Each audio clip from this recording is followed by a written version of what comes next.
suis intéressé à une partie de mes activités de recherche qui est orientée vers en fait, les bâtiments utilisant des enveloppes végétalisées. Aujourd'hui, je vais revenir sur les aspects, on va dire, en modélisation et simulation, donc ce qui peut vous intéresser, puisque à travers le panorama que vous nous avez présenté hier concernant vos activités de recherche et vos thématiques de recherche, il y a un certain nombre de jeunes qui proposent justement des thématiques orientées vers le confort, l'évaluation de la performance énergétique et aussi la quantification de l'empreinte environnementale des différentes solutions qui sont préconisées dans le bâtiment.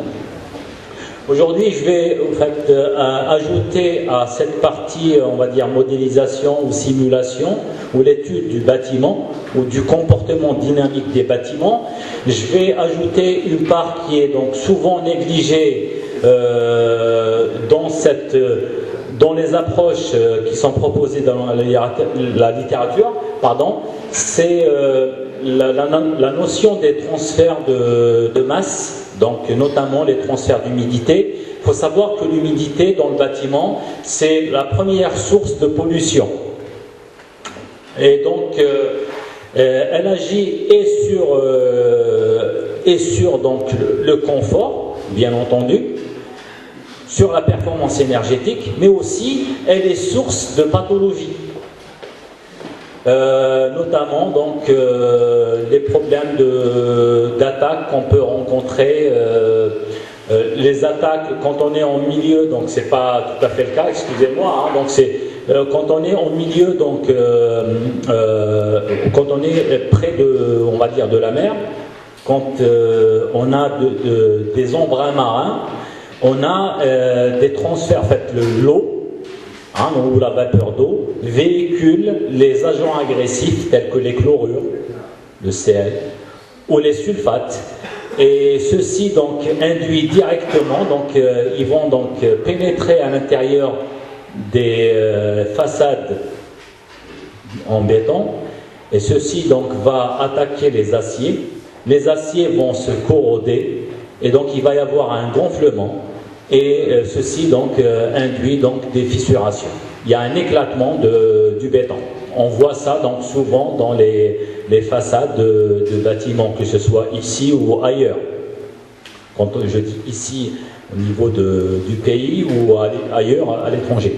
Donc je vais très rapidement situer les problématiques et les enjeux liés à cette thématique. Il faut savoir que, je l'ai évoqué hier, que depuis peu de temps, on construit de plus en plus de bâtiments qui sont hermétiques, vu l'évolution des exigences réglementaires.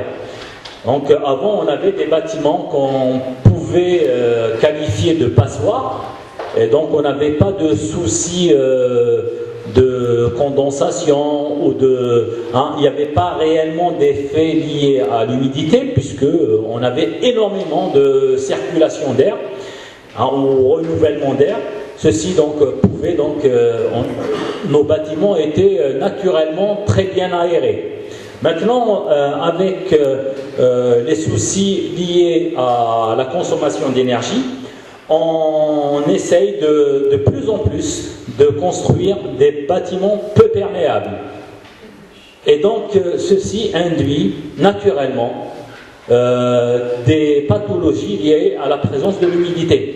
Il suffit qu'il y ait donc une source d'humidité, donc de la vapeur en cuisine ou en salle de bain. Donc, ceci peut donc générer des phénomènes de condensation, de développement fongique, d'apparition de moisissures.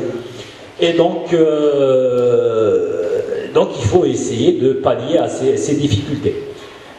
Le deuxième point, donc ça c'est l'aspect réglementaire. Le deuxième point, donc il faut savoir que à travers les études que nous avons menées, on a montré que la prise en compte de l'humidité peut induire une réduction de la demande énergétique à concurrence de 30%. C'est-à-dire prendre en compte ou ne pas prendre en compte, il y a 30% d'écart. Je viens d'évoquer que bon, l'humidité est une source de maladies, telles que donc, les allergies ou les maladies respiratoires. Donc les COV, je ne sais pas si vous connaissez les COV, composants volatiles, composants organiques volatiles. Donc c'est notamment donc c'est ce qu'on retrouve dans les peintures, les différentes peintures.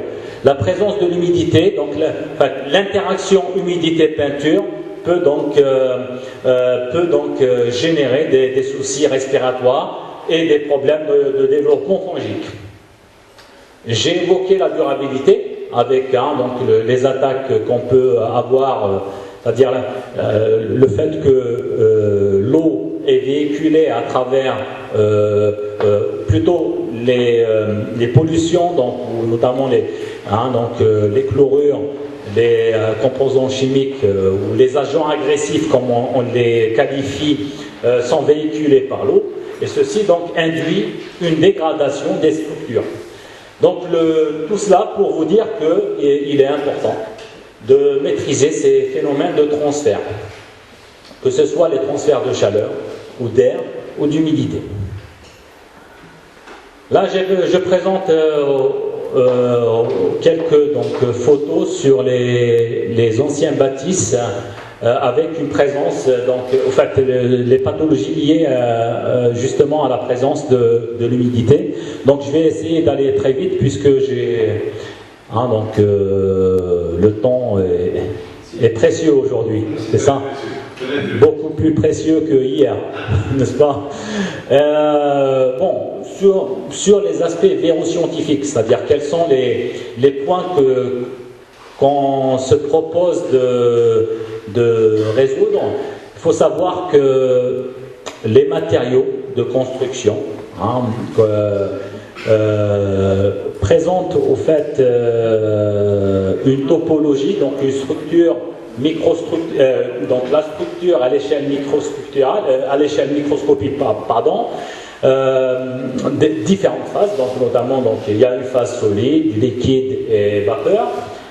Et donc les phénomènes associés, ce n'est pas des phénomènes monophasiques, elles sont donc plutôt multiphasiques. Qui dit multiphasique dit que complexe.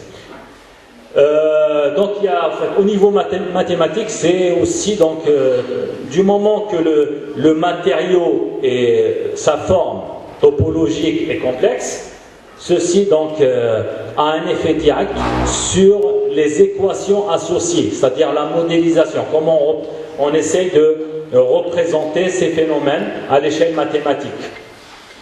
Et il faut savoir que, je l'ai déjà évoqué hier, que les propriétés des matériaux ne sont pas constants, comme on a l'habitude de les considérer. Ils sont très variables selon la présence de l'humidité, selon l'état hydrique du matériau, selon la température.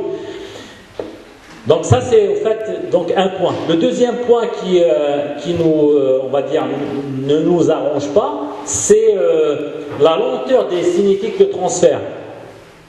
Il faut savoir que en prenant un béton, BHP, béton haute performance, si je veux le saturer, c'est-à-dire je passe de l'état sec 0 à 100%, il faut pour un béton de 5 mm d'épaisseur, il faut à peu près une année. Le processus dure une année.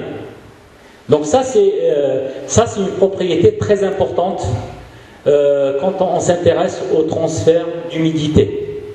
On qualifie ça d'isotherme d'absorption et de désorption, c'est-à-dire qu'on va de 0 à 100%, et puis on va de 100% à 0. Pourquoi on le fait aller-retour? Parce que on a des phénomènes qui sont irréversibles, et on a ce qu'on appelle un phénomène d'hystérésis, c'est-à-dire qu'on n'a pas le même chemin.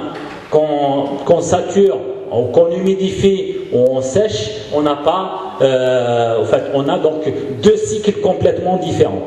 Donc il faut pour un matériau, si je veux caractériser un seul matériau, il me faut 2 années.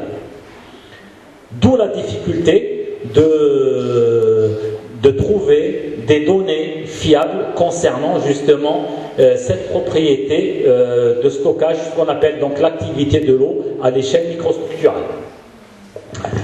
Ajouté à cela, donc il faut savoir que bon, jusqu'à présent on ne sait pas réellement.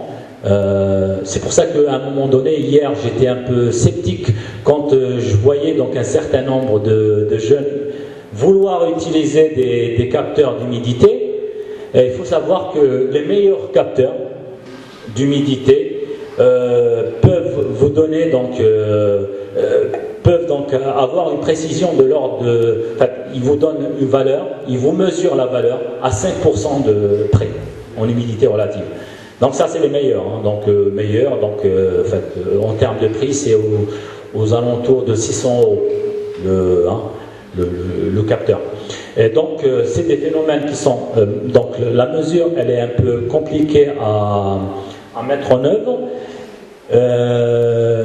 d'autant en fait qu'on a des précisions qui sont médiocres, proches de la saturation, puisque c'est la plupart des capteurs d'humidité, pour ne pas dire tous, utilisent donc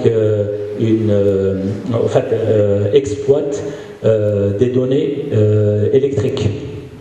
Hein, on a des espèces de condensateurs, on fait des mesures, et donc sachant que bon, ces phénomènes électriques sont allergiques à la présence d'eau. Enfin, donc, on constate qu'il y a toujours, donc, au jour d'aujourd'hui, des écarts entre la prédiction mathématique, hein, entre la modélisation mathématique et les expériences. C'est-à-dire quand on regarde un peu